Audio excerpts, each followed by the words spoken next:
Di kamarnya Sean bisa bergerak bebas jika tidak ada siapapun. Ia bisa memantau seluruh kamera CCTV yang terpasang di tempat-tempat tersembunyi.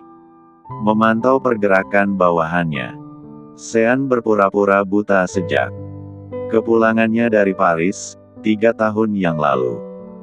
Ibunya yang buta meninggal saat Sean masih bersekolah di bangku SD. Sean melarikan diri ke Paris. Ia, Serindita, istri Aji Saka adalah keturunan bangsawan Perancis tapi dia buta.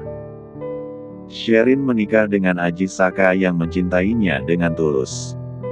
Aji Saka adalah putra pengusaha asal Pakistan yang menikah dengan orang pribumi asli. Jadi Oma Sean lah yang masih keturunan Indonesia asli.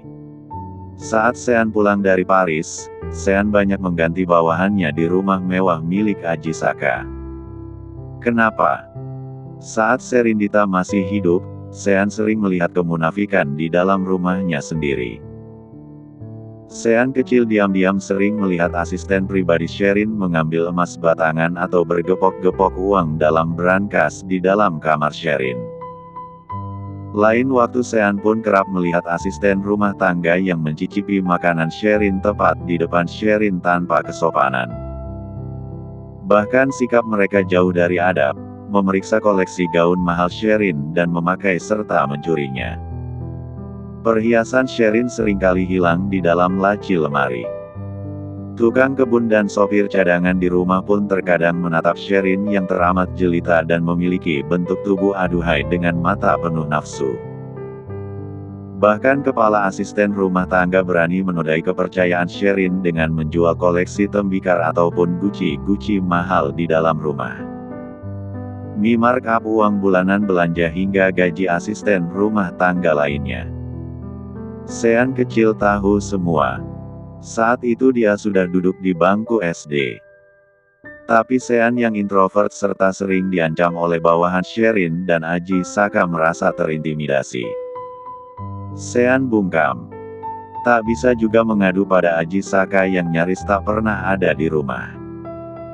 Aji Saka terlalu sibuk dengan bisnis propertinya yang terdapat di berbagai negara. Sherin melimpahkan semua dan mempercayakan segala sesuatu untuk diurus oleh orang kepercayaannya. Padahal Sean tahu pasti, orang-orang yang dipercaya penuh oleh Sherin semua bermuka dua. Hingga Sean nyaris enggan menikah karena ia merasa takut jika pasangannya pun tertarik padanya karena harta. Saat Sean kembali dari Paris, Sean meng-hire Susana dan mengganti orang-orang palsu yang ada di rumah Sean dengan orang baru. Sean berakting buta hanya sebagai bentuk tameng rasa tidak percaya dirinya dengan orang-orang yang ada di sekelilingnya.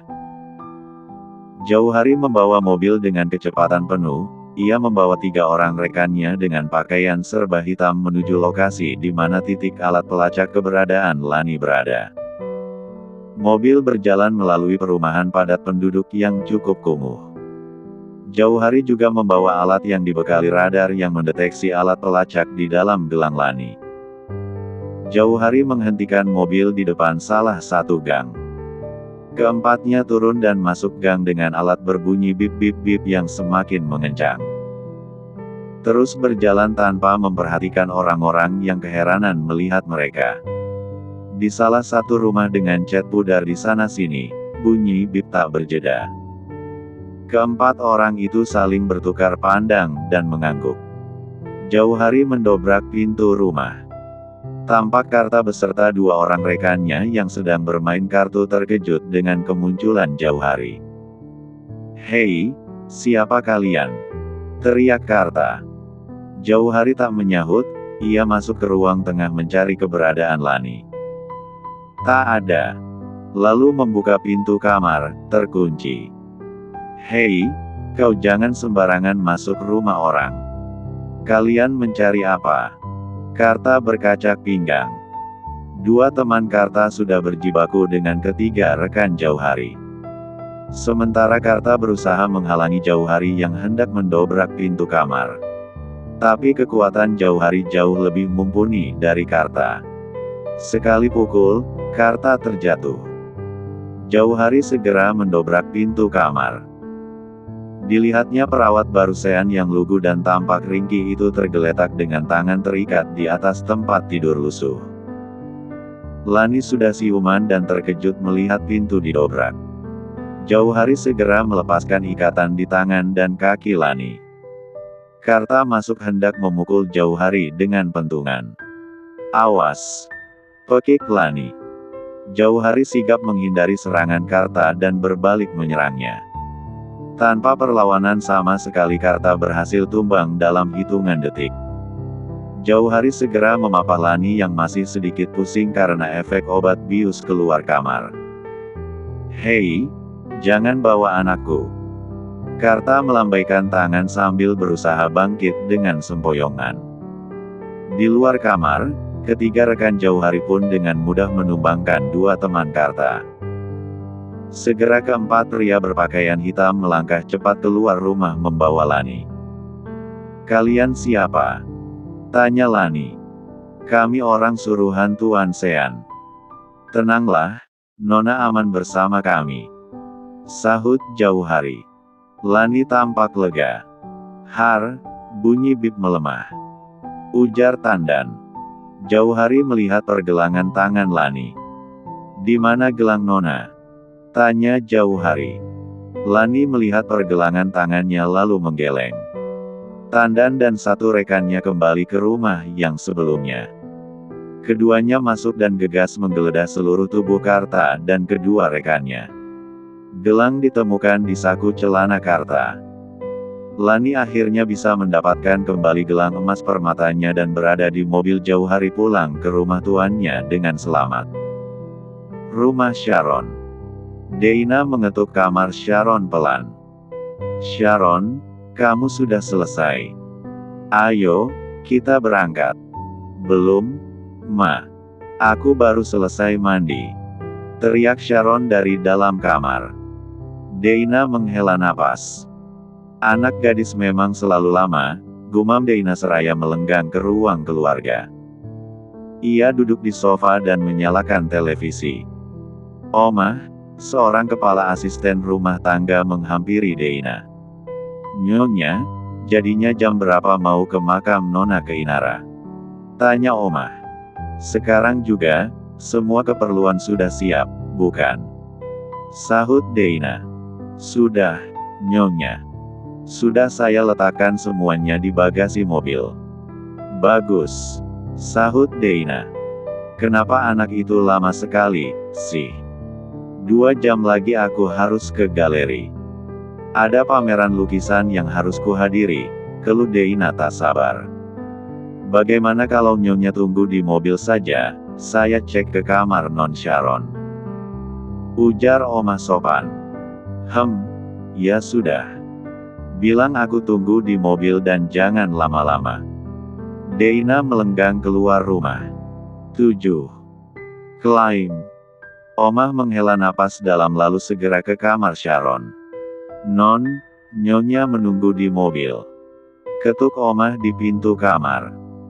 Pintu kamar terbuka, Sharon masih mengenakan baju tidur, rambutnya kusut. "Kenapa sih tiap bulan harus rutin ke makam bayi? Jelas-jelas sudah mati sejak keluar dari kandungan tapi masih saja dikunjungi," gerutu Sharon kesal. Oma membelai rambut Sharon lembut. "Turuti saja apa maunya mamamu, dengan begitu apapun keinginanmu akan terpenuhi." Wajah Sharon melunak. "Ayo, ganti baju dan rapikan rambut. Tidak usah mandi, cukup semprotkan minyak wangi," Oma memberi saran. Sharon mau tak mau mengikuti saran Oma. Deina selalu saja mengatur hidupnya. Harus ke sini ke sana, begini dan begitu.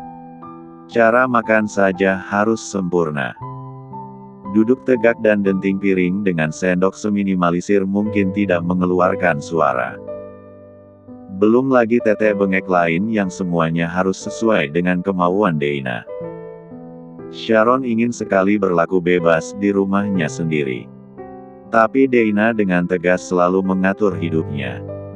Sharon mengganti baju seadanya, menguncir rambut dan masuk mobil. Deina heran melihat penampilan Sharon. "Kenapa wajahmu polos?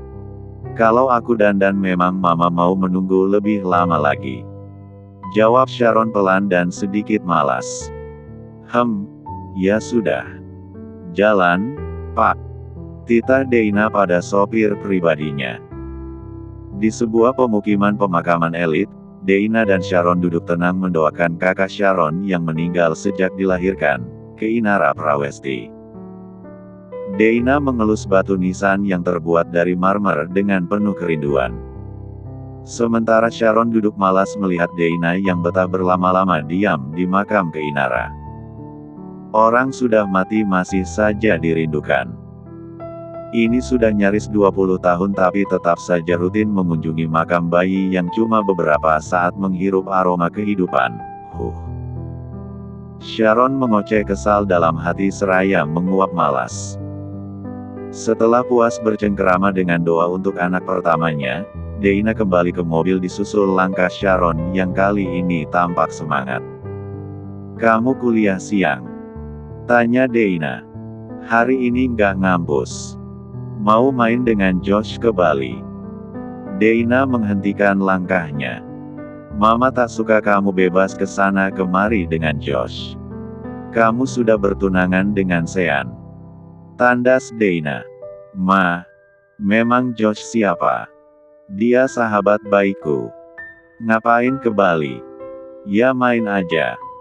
"Enggak, Mama nggak izinin kamu main jauh-jauh dengan Josh." "Ma, kenapa sih Mama tunangin aku dengan Sean? Dia itu buta.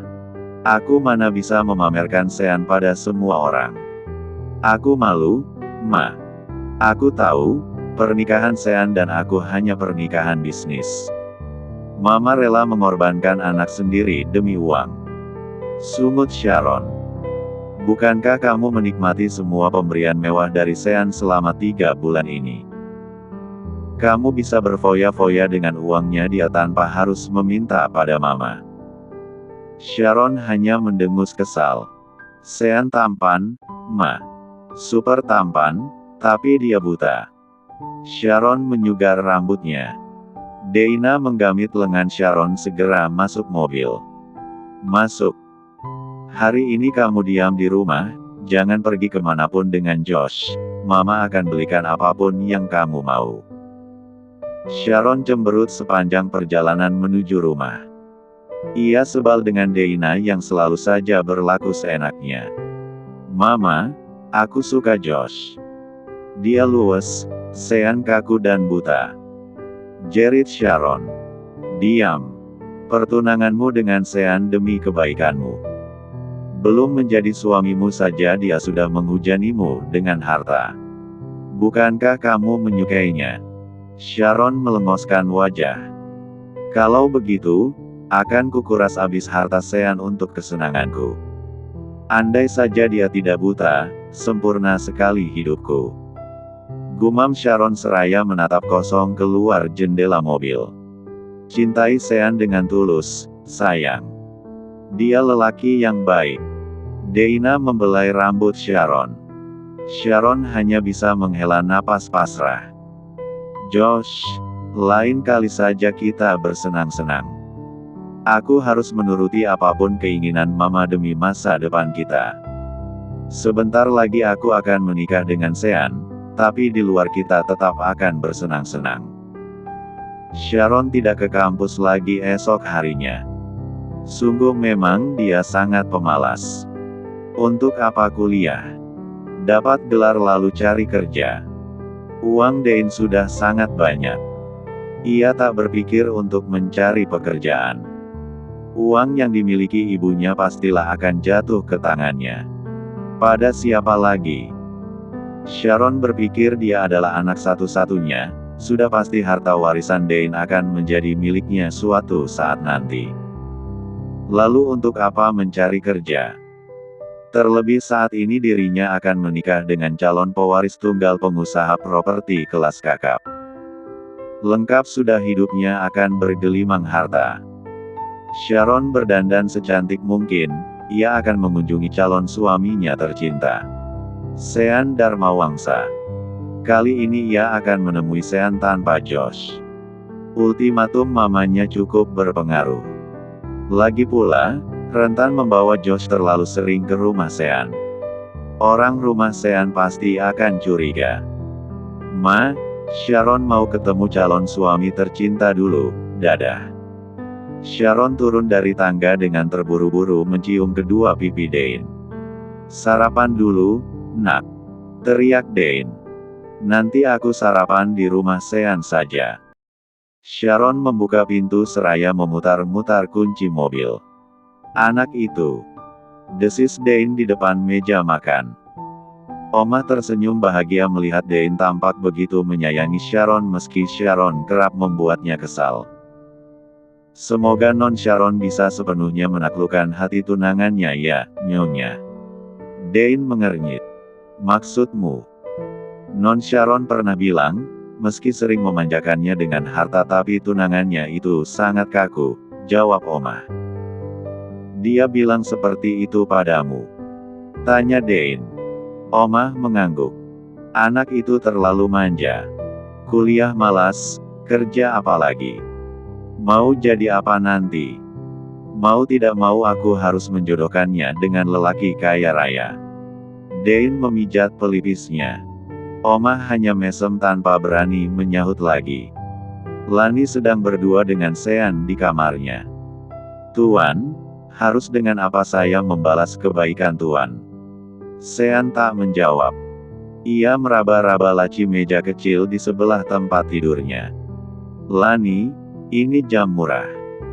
Orang tidak akan tertarik dengan jam tangan murahan ini. Pakailah, jangan pernah kamu lepas. Aku memasang alat pelacak juga di jam tangan ini. Memasang alat pelacak di gelang emasmu rentan dicuri. Terbukti bapakmu mengambil gelangmu kemarin.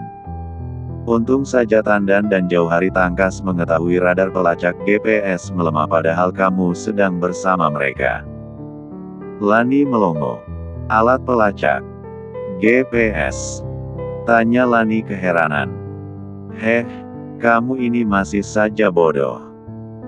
Kamu pikir dari mana anak buahku menemukanmu secepat cahaya kalau bukan alat pelacak yang kutanam di gelangmu itu? Sentak Sean. Lani melongo melihat gelangnya. Di sini ada alat pelacaknya, Tuan. Tanya Lani dengan naifnya. Di mana dipasangnya? Sudah, pakai jam tangan murah ini. Aku memasang alat GPS juga. Jangan pernah kamu lepas. Lagi pula kamu kenapa bodoh sekali mau saja ikut dengan bapakmu? Itu, kemarin bapak menggadai rumah warisan kakek pada rentenir.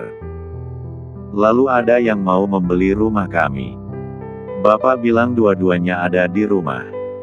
Mereka perlu tanda tangan saya, Tuan. Sean memijat pelipisnya. Coba kamu pikir, untuk apa bapakmu perlu tanda tanganmu? Memang sertifikat rumah atas namamu. Sudah. 8. Klaim. Kubereskan utang-utang bapakmu. Kau hanya perlu mengurusku dan ibumu saja. Jangan pernah lagi pulang ke rumah itu lagi. Lani melongo. Kalau ibu saya sembuh, mau tinggal di mana, Tuan? Di sini, jawab Sean pelan. Di sini. Lagi-lagi Lani melongo. Sudahlah, pijati pundak dan kepalaku. Pusing aku memikirkan masalahmu banyak sekali. Baru kerja beberapa hari kau sudah menyusahkanku. Gerutu Sean. Lani gegas berjalan ke belakang Sean. Memijat pundak Sean pelan. Kurang keras. Lani menambah kekuatan pijatannya. Pijat juga kepalaku. Iya, Tuan. Maaf kalau saya kurang sopan pegang kepala Tuan. Lani mulai memijat kepala Sean. Sean memejam menikmati pijatan tangan Lani. Rasanya sungguh nyaman dan rileks. Tuan, panggil Lani. Lani. Kenapa Tuan baik sekali padaku? Tanya. Karena kamu bodoh. Lani mengernyit. Jawaban yang sungguh aneh. Kalau saya tidak bodoh, Tuan tak akan baik seperti ini padaku. Ah, kamu memang bodoh. Sudah, jangan pikirkan apa yang sudah terjadi. Besok kalau kamu mau mengunjungi ibumu, kasih tahu jauh hari. Biar diantar jemput. Aku tak mau kebodohanmu selalu membuatku susah. Gerutu Sean. Lani mengangguk berulang kali. Kau dengar? Sentak Sean. Iya, Tuan. Padahal Sean melihat anggukan Lani di cermin. Selalu seperti itu Lani lupa kalau Sean buta. Dia seringkali menjawab ucapan Sean dengan anggukan. Mana bisa Sean melihatnya? Mulai besok kamu ikut aku membenahi berkas-berkas di ruang kerjaku. Bantu aku kembali bekerja. Aku tidak boleh terlalu lama bermanja seperti ini. Ada banyak hal yang harus aku urus. Sejak aku buta, aku malas bekerja. Awalnya aku tidak terima tapi mau bagaimana lagi. Memangnya mata Tuan tidak bisa disembuhkan? Tanya Lani hati-hati. Lani sudah tahu jika kebutaan Sean terjadi beberapa tahun ke belakang. Sebelumnya Sean bisa melihat. Bisa mungkin. Aku terlalu terpuruk dengan keadaanku. Entahlah aku belum memeriksa kondisi mataku lagi. Aku haus. Bisa kamu buatkan mango smoothie? Bisa Tuan, sekarang. Sean mengangguk. Lani gegas keluar tanpa menutup rapat pintu kamar. Sepeninggal Lani, Sean berjalan ke walk-in closet. Ia ingin memeriksa koleksi jam tangan mewahnya. Sudah waktunya bagi Sean menambah koleksi jam tangan. Saat Sean tengah menikmati sensasi memiliki benda kesayangannya akan bertambah banyak, Sharon muncul. Namun Sharon tidak lantas masuk, ia mengintip dari balik pintu kamar yang tidak ditutup rapat oleh Lani.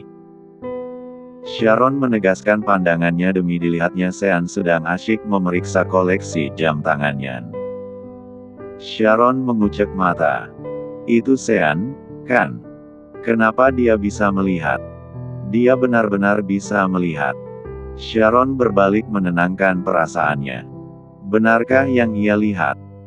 Sean membuka penutup meja kaca lalu memilih jam tangan dan memakainya satu persatu. Sharon kembali melongok ke kamar Sean. Kali ini dilihatnya Sean membelakanginya, ia sedang melihat koleksi dasi kerja yang berjejer rapi. Sean tidak buta. Apa dia berpura-pura buta? Kenapa? Oh, ini sungguh kejutan jika memang benar Sean sungguh hanya berpura-pura buta. Sharon melonjak senang. Sharon kembali berjalan menjauh dari kamar Sean. Ia akan berpura-pura baru muncul tapi di pertigaan koridor yang menuju kamar Sean, ia bertemu Lani. Nona Sharon, panggil Lani.